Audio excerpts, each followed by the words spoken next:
All right. And then there were two. So we are down a Gundark again this week, and probably will be for the foreseeable future. But we're going to keep rolling. We've got something new we're going to try. So come back after the intro, and we'll let you know what's going on. See you in a minute. We all know around here, Solo always does shots first. Singing Yo-No, raise your glass, and sing Yo-No. Sing it with me, Yo-No. Your way to Cantina victory. Club. Gallox, we are your fans so true. Say Yo-No.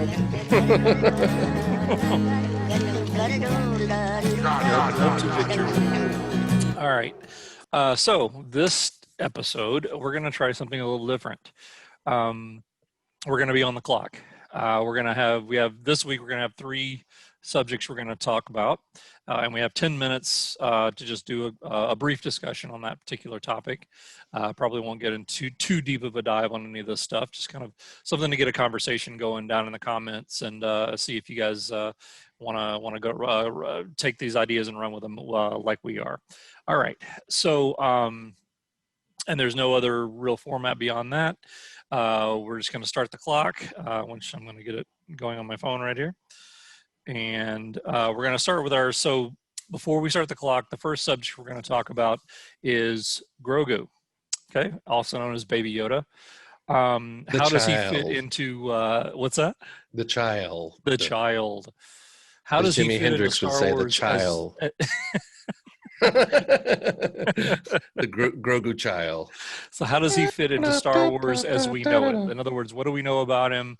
And how does he fit kind of in the sort of the mythos that we've seen so far? Yeah, kind of speculation is what I was thinking on this subject, because we don't know anything. But it's interesting when you start thinking about it. And we are now officially on the clock. All right, you start us off, Greedo. You came up with this topic. Okay, well, what I was thinking was, what is Grogu? Because when he was introduced, we had no idea. I really had no concept of like how to think what this creature was. It was obviously good marketing, and it was a cool creature, really well executed. I had predicted that before Mandalorian ever came out that they would put a child in the mix to humanize, kind of like The Professional and like Lone Wolf and Cub and all this stuff. Absolutely. To kind of humanize and give a connection to this Western, loner character, bounty hunter character. But I had no idea they would go with a Muppet, and especially with a Yoda, a young Yoda Muppet, right? Exactly. And that it would be that cute and everything. But when you think about it, I kind of put off thinking about it for a long time. I mean, we speculated some, but the things you come up with are so ridiculous that like, why would Yoda have a child? And if the child is 50 years old, that's what is established in the first episode of The Mandalorian. That means we're 5 or 6 years after Return of the Jedi. Let's say 10 years at the outside. Usually people say 6 for the events of the original trilogy, 6 or 7. So we're talking about 12 years beyond the prequel era. That puts Grogu being born at almost the exact same time as Anakin. Yeah. Which really makes you wonder what the hell's going on, because there's been that speculation that Palpatine was involved in the creation, the conception of Anakin. Anakin didn't have a father.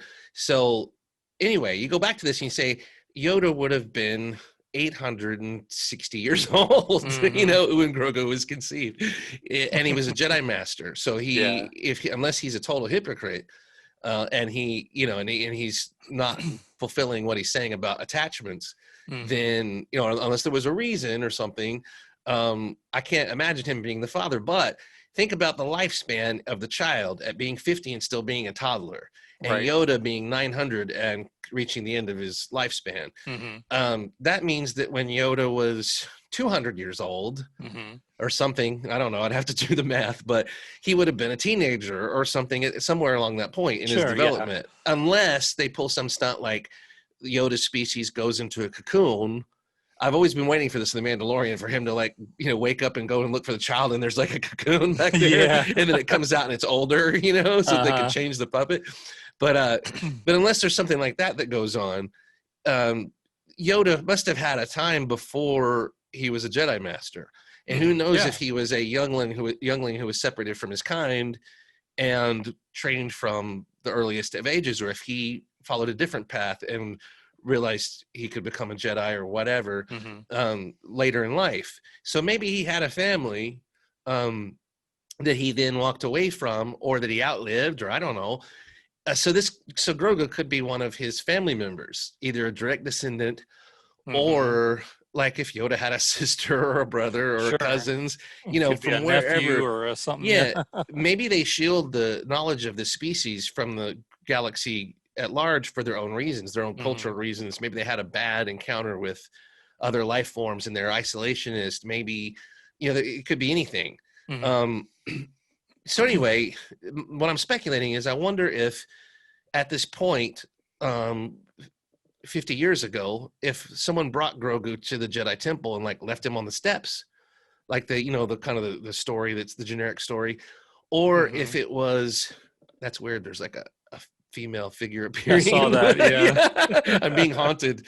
Or if it was a member of Yoda's family that said, hey, this one has powers like you know, and you did okay, so you need to take this one and do something with him because we don't know how to handle him or something. So anyway, that makes a real interesting thing that I never thought about, because I dismissed the idea that Grogu could really be related to Yoda initially, because I thought that just, you know, I see Yoda as a loner. And it's what are the chances kind of thing that of all the life everybody's forms of related that race, directly in that Star he's going to Wars. be, you know, I mean, no, it happens in Star Wars. I get it. You know, it's like Star Wars is supposed to be this vast universe, but it's in reality, it's like the smallest universe in the world because everybody knows everybody, everybody's related, and everybody always runs into each other in this vastness of space. Right. But yeah, no, you bring up a lot of good points, and I think that, you know, I know why they chose, you know, this baby Yoda, I think, or his race, because you know it's very familiar. It's familiar in a positive way, with not only original trilogy connections, but with you know, prequel connections, with Clone Wars, with pretty much almost all of Star Wars, even sequel trilogy. Yoda's literally been in everything. So they picked, you know, a species of that race to be this figure, and obviously we don't know what the future holds. You know, at this point we just know he's been, you know, taken away by Luke to perhaps, you know, start this, you know, his new Jedi Academy that he's working on or whatever. But yeah, you know, there's so many unanswered questions, and There are. you know, the big speculation, I think, that from what we've learned now from especially the episode The Jedi, you know, that he grew up in the Jedi Temple. So, you know, so like you say, that holds true to, you know, he was probably born around the same time Anakin was born. Is he a virgin in the Force? Right. Or was he a direct, like from somewhere, like a member of Yoda's family, or did someone find him? You know, was he somehow created by the Force, as it is implied that Anakin was? Or was, if Palpatine was involved in the creation of Anakin, was someone else involved in the creation? And this brings us back to, this is what I think is interesting. This brings us back to the last Jedi philosophy about the Force, which says the Force is balance and the Force balances itself. So if Anakin was always meant to be the chosen one, but to follow a dark path to do that, then was Grogu created to be a counterbalance in a way to Anakin at the same time? But then again, that seems foolish because he's not mature enough. He doesn't mature at the same rate as Anakin. And also he has the potential. It's almost like they put two powerful Force users out there and let them roll the dice on their own, and the odds are one's going to be dark and one's going to be light, or you know, and the influence is there to balance it out. But I don't like that theory myself of the balance and just naturally power being just chosen to give to people to balance the, you know, when the dark gets too powerful, the light gets too powerful, the Force just chooses someone and just gives them all this power. I'm not a big fan of that, but it's there, you know, it's a concept that's out there, and it kind of fits with this in a way. And my other thing was, if Grogu was trained by these masters in the old Jedi Temple, see, we never knew he was going to end up with Luke. We had just vaguely speculated on it and said, nah, you know, we all thought, yeah, it makes sense it's Luke, but they're not going to do that. Yeah. But now that we know it is Luke, I think Grogu becomes the potential to be a part of a bigger puzzle here that connects the larger Skywalker saga and the whole of everything we know about Star Wars. Because he's got a possible connection to Anakin through the prequels. Exactly. This character is going to span, if he lives as long as Master Yoda, he's going to span the prequels, the original trilogy, the sequels, and beyond. And I started thinking about it, and it's like, this could be the actual inheritor of the Force wisdom more so than Rey. Rey is set up as the, she becomes a Skywalker symbolically at the end, Right. and she's got, everything. She's got all the action figures, all the vehicles, all the lightsabers, right? But is Grogu still out there? Is she going to find him, or is he going to find her? And anyway, so that was kind of what I was thinking, was like, also it becomes clear that if there is a connection directly to Yoda, it's so ironic that Yoda trained Luke in this situation where they were the two last kind of living Jedi at the time. And then Luke rescues Grogu and trains him when they're the two new Jedi at the time. Yeah. Not counting Ahsoka and some of the others out there. And then, so that's very ironic and kind of cool and different to think about, that he's going to be passing along Yoda's training to Grogu. But also Grogu could be a repository of a lot of Jedi knowledge because he was trained by many masters. Sure, exactly. And right there is a person that escaped the purge, that received training, and that Luke could, through communion or whatever, actually learn things. If he could see his memories and see how he was trained and all this, it's almost like the Emperor supposedly purged all the holocrons and all the information about the Jedi. Well, here's some living information, not to get too Star Trek Discovery on everybody, but here's some living information that Luke could commune with and learn from. And so anyway, I wanted to bring this up because there's potential here for them to use Grogu, and we're never going to get away from him. Like, he's going to suddenly be in everything, because, he could live long enough, and how long do they want to keep him as a child? We're up. Our time's up. Yep. And our time is up. We're going to have to discuss this again sometime, because I really find it intriguing. The next thing I find intriguing about him is the line that Luke said, "I will give my life to protect the child," in the Mandalorian episode. Sounded like a prophecy to me.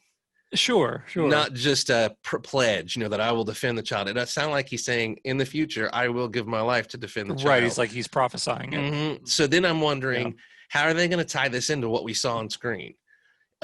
And I even joked that I thought Grogu was hiding in R2 the whole time in the sequel trilogy, or BB-8, but probably R2. And there's a question of that as too. It's like who saved him from the temple during the purge. And well, if he's hiding in R2, we saw R2 plainly sitting there next to Luke. Exactly, and R2 looked like he recognized him. Yeah, so. I mean, Luke had to have planned for this stuff. If he knew that there was a chance he was going to lose his life protecting the child, I'm wondering, where was he on that island? That Luke didn't want Rey getting into.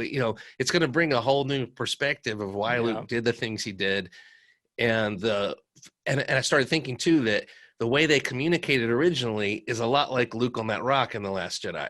Yeah, Grogu on the rock doing almost force projection, where they talk to each other or whatever.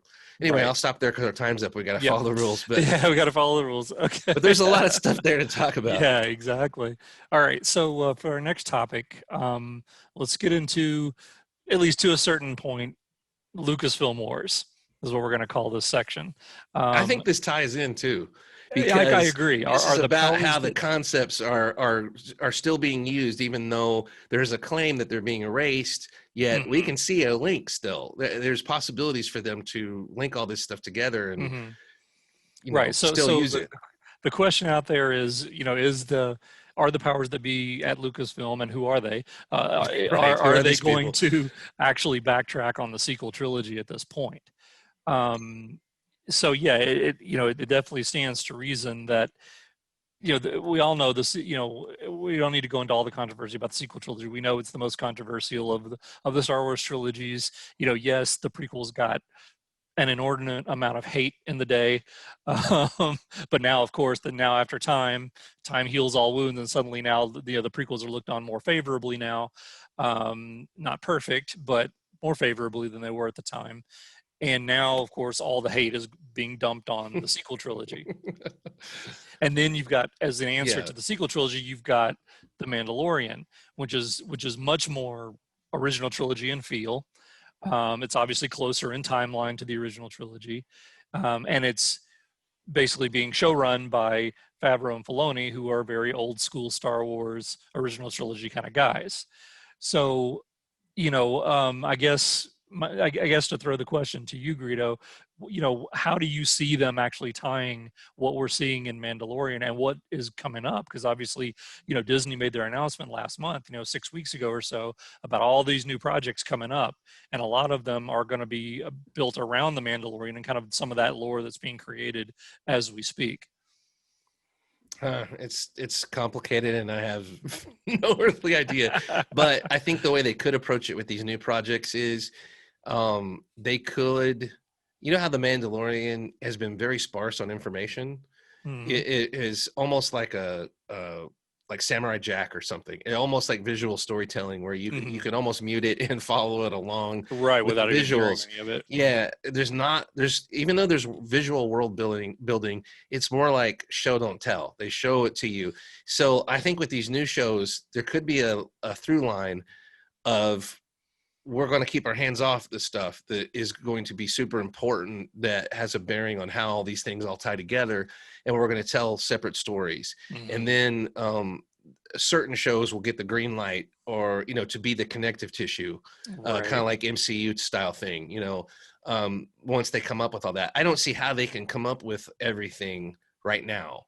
Like, I don't see how they have all this planned, how it could all connect and how everything works. Right. I don't believe that. So I think the safe bet is to build your own self-contained story, have protagonists and antagonists that have their own story going on, and then at times you sprinkle in the connections and stuff as you're figuring out all that as you go. But they really need to, I hope they stop for a minute and figure this out before they just run ahead and make all this contradictory material, because there's no way one group is controlling 10 shows. No. Right?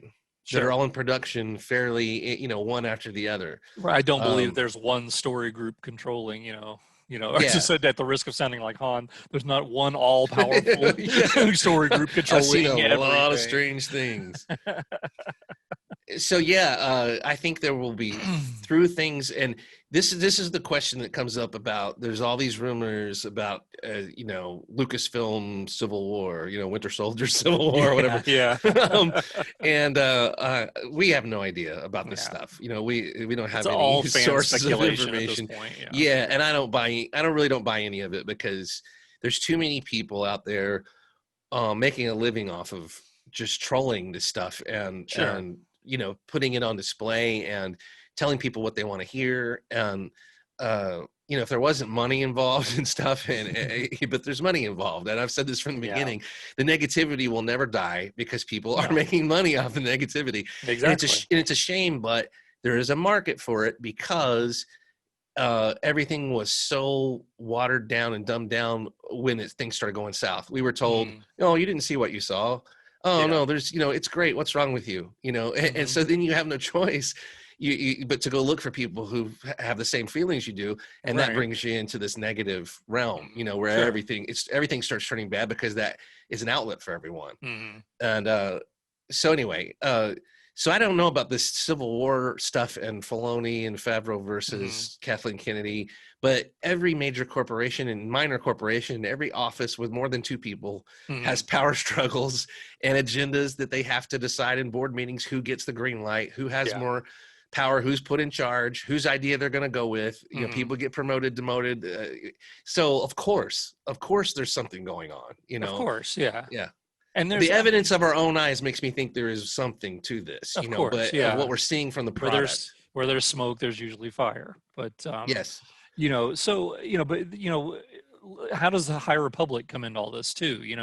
We've got to me, from what I look at, for everything I've read about it, obviously I haven't read any of the books yet, or whatever's been released, but it just seems like it's coming out of left field, literally, and it seems like something totally different to me, and it doesn't seem like and it seems to me almost, I'm getting the feeling that Lucasfilm was a little hesitant about it, because they're not going all in. They're not saying feature films and TV shows and all that. It's just like some comics and some young adult and a book here and a book there. So I don't know how invested they really are in this. That's kind of one thing that holds me back from thinking that this is going to be a big thing. And of course, with everything, there's all this controversy. I don't know if you've heard the controversy surrounding the one author, Justina Ireland, I believe her name I is. haven't. No. What's Yeah, the story of that? she's. I think she's the one. Was she the one that said don't buy the books or something?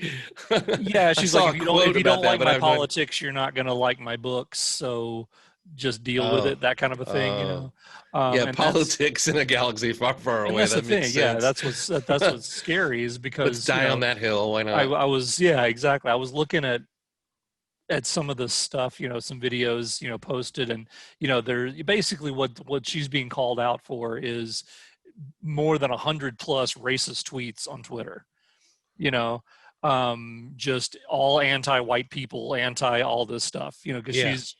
she's African American. And even in an interview I watched of her the other day, one of the journalists asked her, what is your driving force, what's your creative force? Oh, I'm very angry, and that Yeah. fuels me. So I'm like, okay.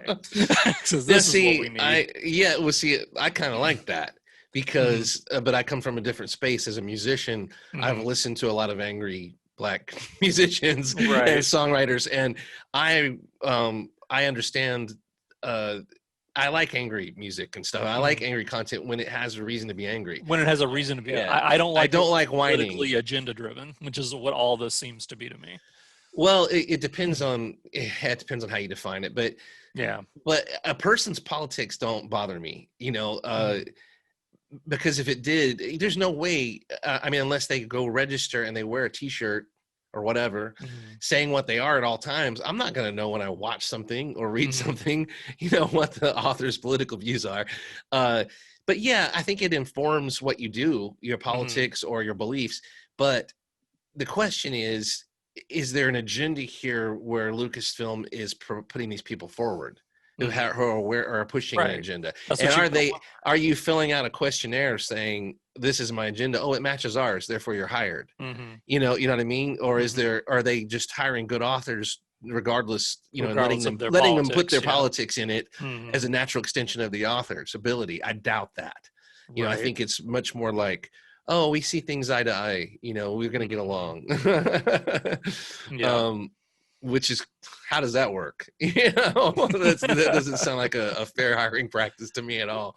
No. and you and I, we're not big fans of Lucasfilm Story Group because of what they did with the sequel trilogy. Right. It has nothing to do with their politics. I couldn't care less about their politics, their gender, nothing.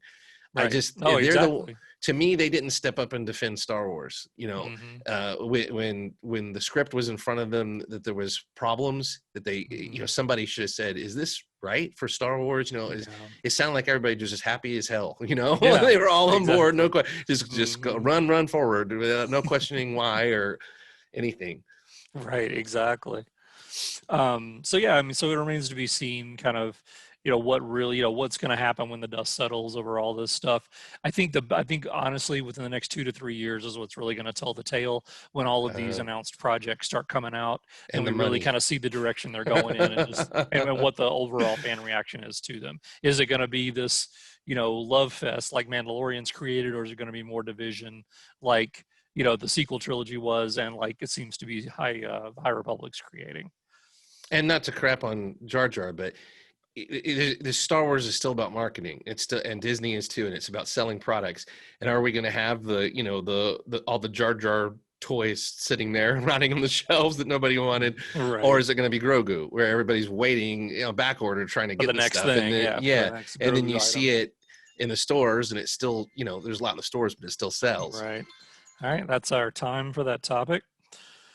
Wow, all right, so it's hard to do this stuff in 10 minutes. It is. 10 minutes is 10 minutes. It seems like a long time, then it goes quick. Yeah. Okay, so let's wrap up with. So the first topic was basically we don't know. Yeah. The second topic was wait and see. We don't know. Yeah. So we're 0 for 2 so far. That's our brilliant ideas. All right. So the third and final topic is, and on a little higher note, at least for me especially, the Bad Batch. So what do we expect to see from, I guess, what we could consider the unofficial season 8 of the Clone Wars? which is set to, I don't have a release date on it yet, but it's set to basically be released, last I heard, in spring of 2021. Have you started the clock yet? Yes. Okay, pause it. Can you pause it? Yeah. Because I have one comment left to make that is, Sure. I have to say this about the whole Lucasfilm thing is I flash back to Aliens, from 1986 when I just have a feeling that something happened, like the, Lucasfilm was sold or whatever, and they're like, everything's, crazy and they don't know what to do. And Hudson, looks over at the little girl and they go, this little girl survived at Lucasfilm for weeks with no help. Why don't you put her in charge? Right. I feel like this is what happened at some point. Exactly. Yeah, Newt has been in charge of Lucasfilm the whole time, or the stories and the editing and the I don't know what direction. to do. What are we going to do? I don't know. What are we going to do? Hey, well, this little girl survived. And I also want to point out we did a whole 10 minutes on that, and we did not even mention Pueblo Hidalgo. So good for us until now. Okay, right. Very good. That is a good question for another time. All right, clock's back going again. Okay, so Bad Batch, unofficial season 8 of the Clone Wars, spring 2021. We've seen the trailer. We did a reaction video to that already. No need to show that again, but. It looks like we're going to get some pretty interesting things. What I think I'm most interested in is this time frame. This is something we haven't seen much of. We actually haven't seen any of it in film, or I know there's been comics and books about this time frame, but no books, videos, TV shows, movies about the actual transition post Order 66.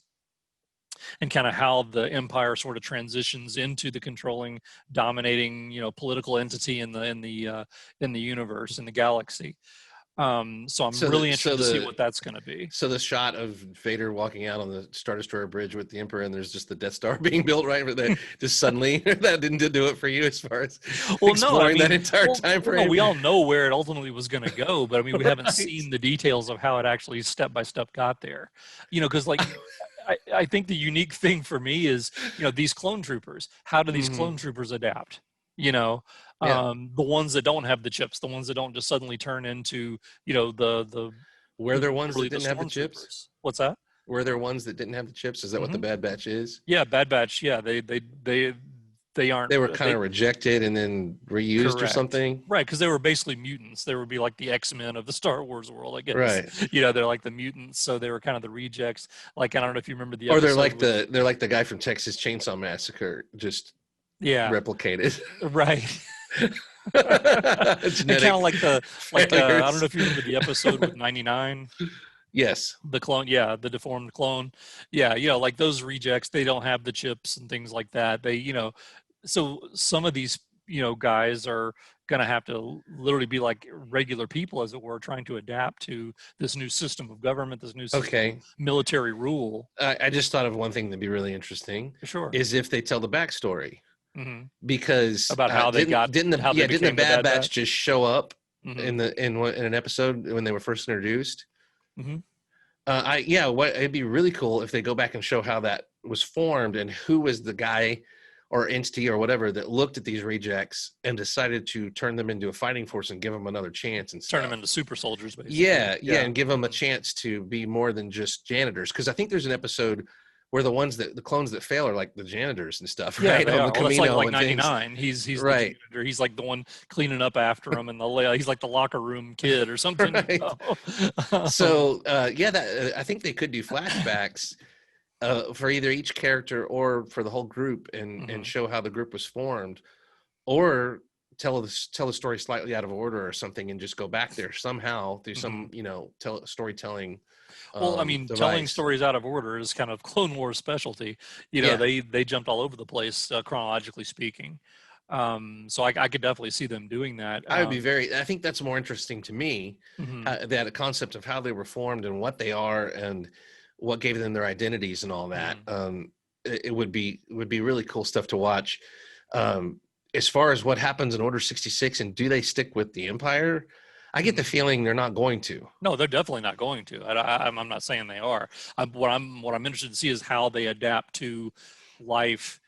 Basically, they're no longer part of, this army, even though they're their own sort of splinter group, they're still part of the clones, and basically this is massive army run by the Jedi, as it were. And now the Jedi are all gone away, and the Empire's in control. They're not Empire. The Jedi, their old leaders are gone. So what do? They're just like 4 guys now, 5 guys.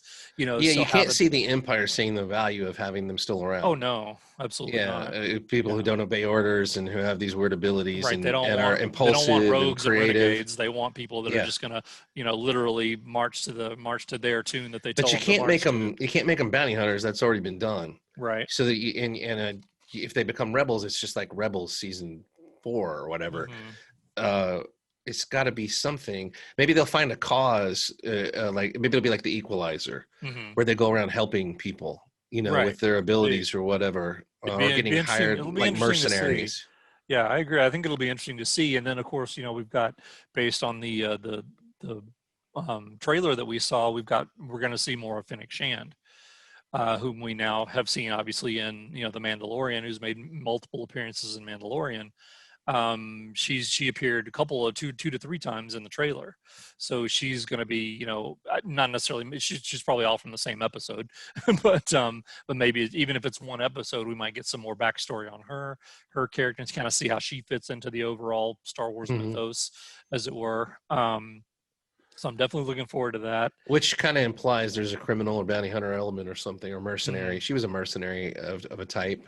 Well, I think so. Oh, absolutely. And I think that's the kind of time frame and the kind of political, social upheaval that's going to be going on that's just ripe for people like bounty hunters and people who want to take it. There's not because there's got to be a time here. I have a feeling when the Empire's they don't have their iron grip yet.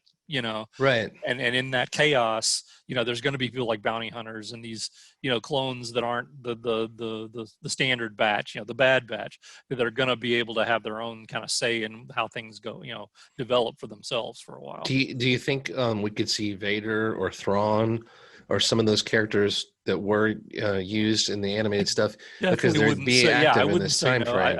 I think, well, I mean, obviously now we've seen Vader in Clone Wars in the last episode, but so technically he has appeared in Clone Wars, but I could see maybe a cameo here and there. I definitely wouldn't want to see that as a recurring character. That just doesn't seem like it might be cool to tell more of Thrawn's new backstory because he just showed up in Rebels. Especially now that they're gonna, exactly. He just showed up in Rebels. They're going to be bringing him back in the Ahsoka series, with the tie-in with new, Rangers of the New Republic and Mandalorian.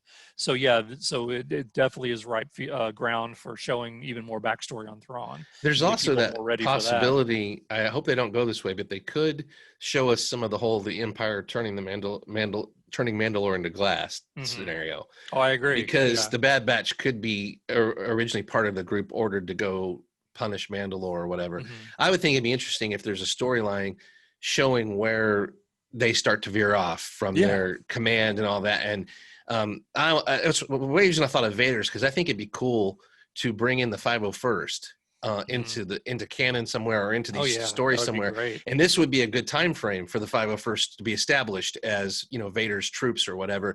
So it might be kind of cool to have a commander or a platoon or something of the 501st be some of the bad guys for the Bad Batch, like showing the Order and the Empire and what their agenda is versus these guys that are the rejects and everything. That might be kind of cool. Yeah, no, I'd like to see that. And do we get Inquisitors or anything like that in this? Yeah, it's going to be the time. That's good. I agree. They're not my favorite thing, but that is also the time period when they start kind of becoming a thing in Star Wars as well. Yeah, I hope they don't dabble too much with Mandalore, although I think it could be a chance to just show us a glimpse of what happened with the Mandalore conflict. But I have a feeling they have other plans for that.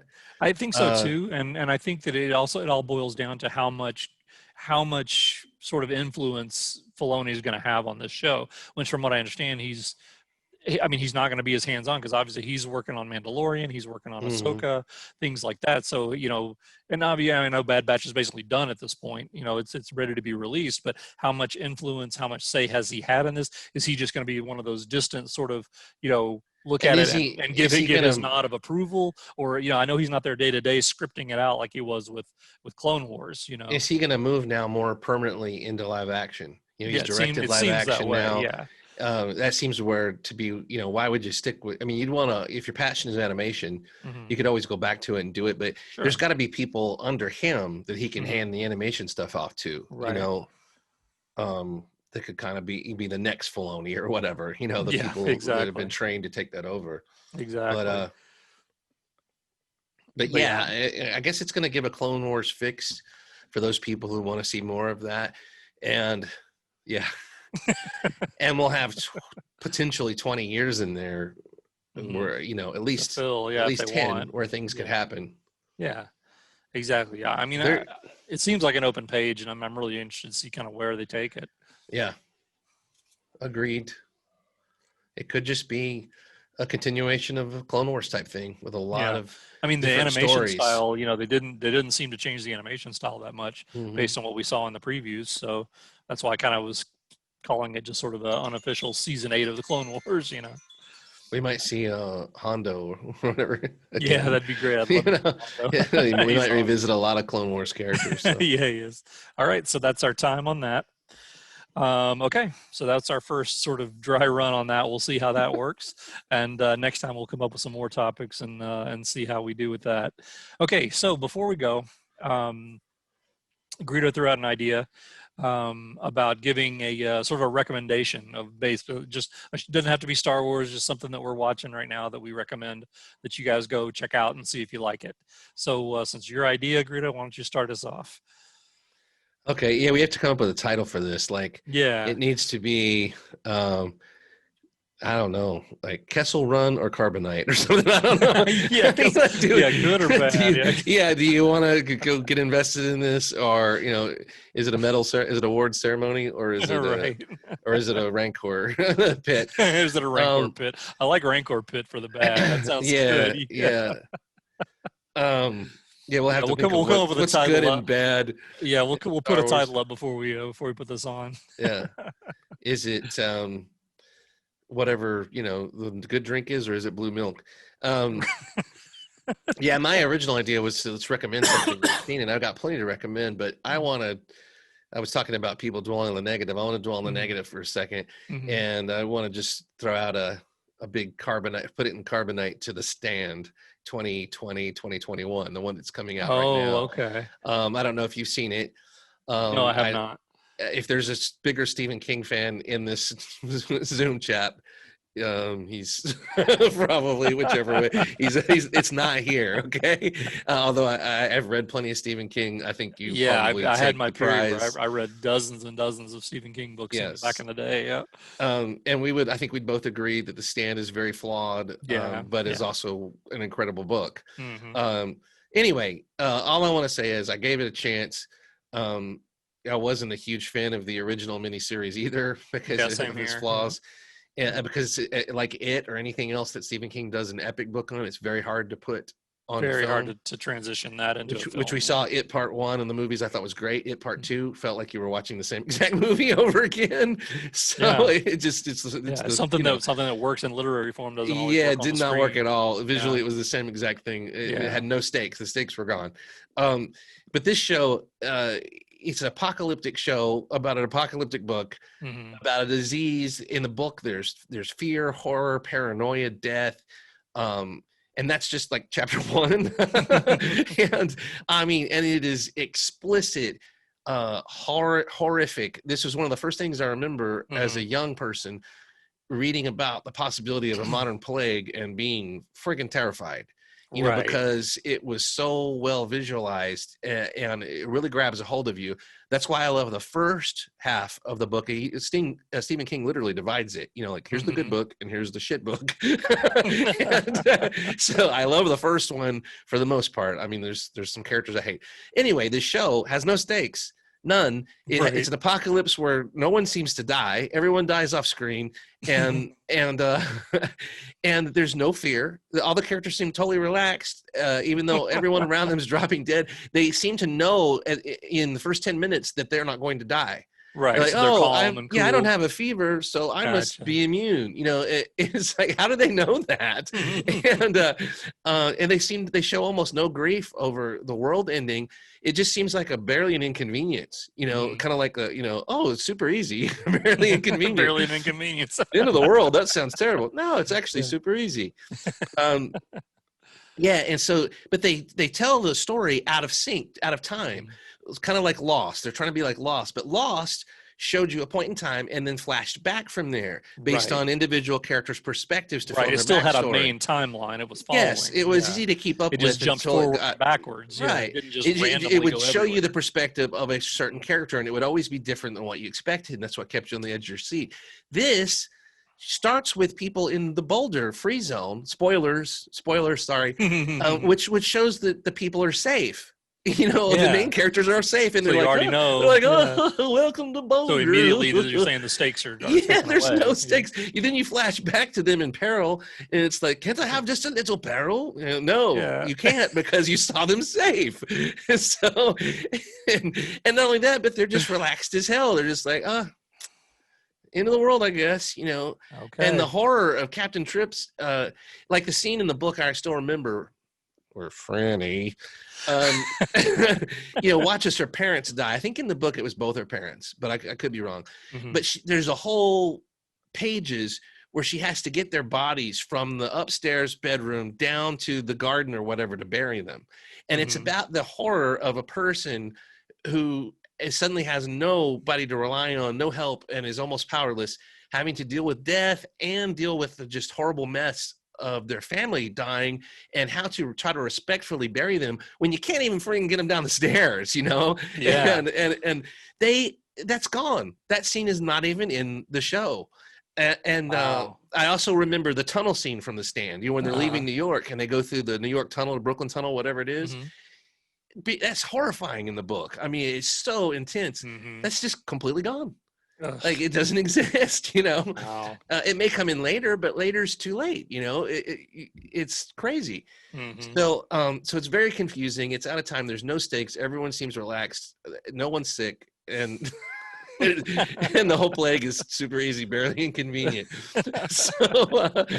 So anyway, I watched like 3 episodes and it just did not get any better. So if you're a huge fan and for some reason just a low-key, boring, stupid, no stakes version appeals to you, then maybe you'll like it. But it's right up your alley. Otherwise, listen to your Lord and King Greedo, the King of Rhodians.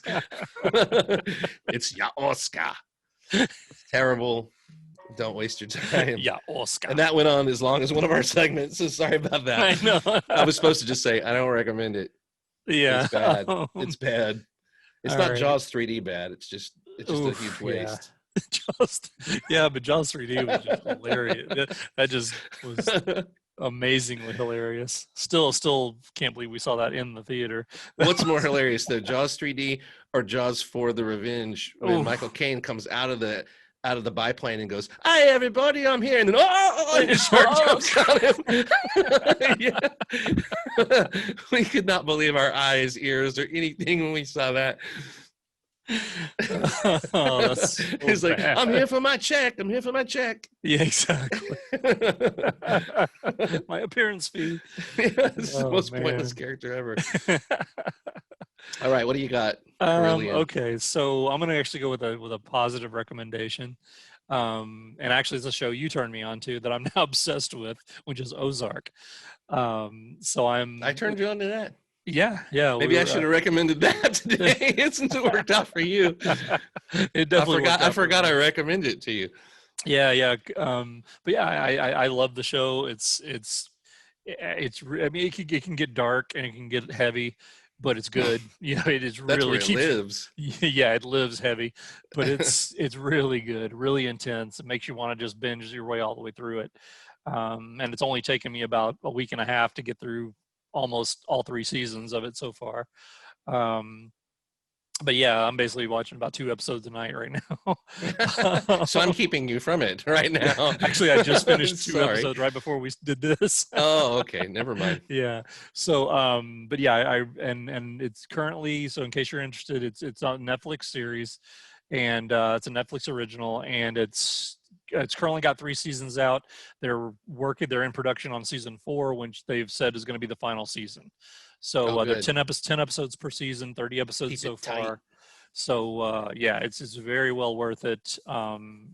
Just in a nutshell, it's basically about a financial advisor from Chicago who gets involved with the mob and money laundering, drug cartels, and he basically takes his family to the Ozarks in Missouri. And it's just all about them trying to launder money and kind of basically stay alive from the drug cartel. And it's really, really intense. It's really, really good. So Yeah, if you like that sort of thing, I definitely highly recommend it.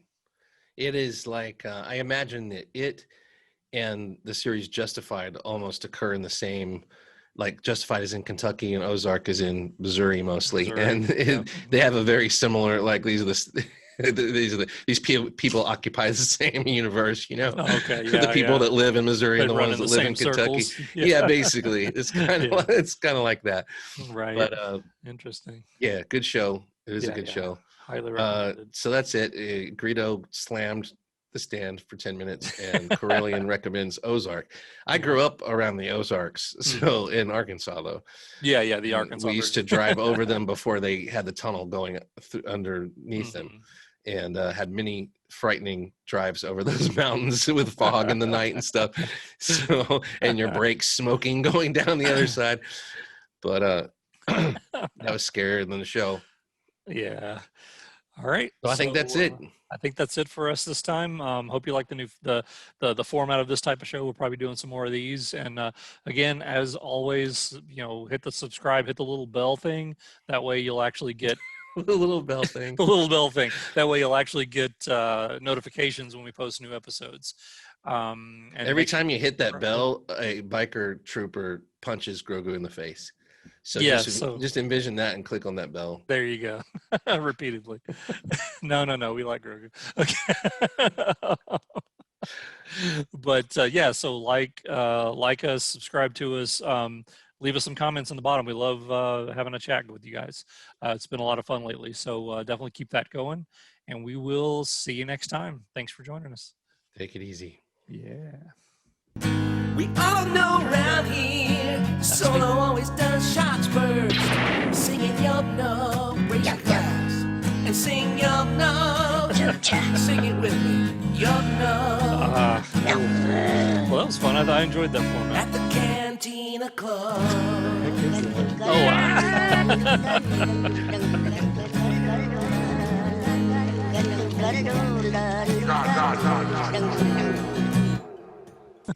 She always thinks she's gonna get some time, and then and then she just kind of goes into this cocoon of scholasticism.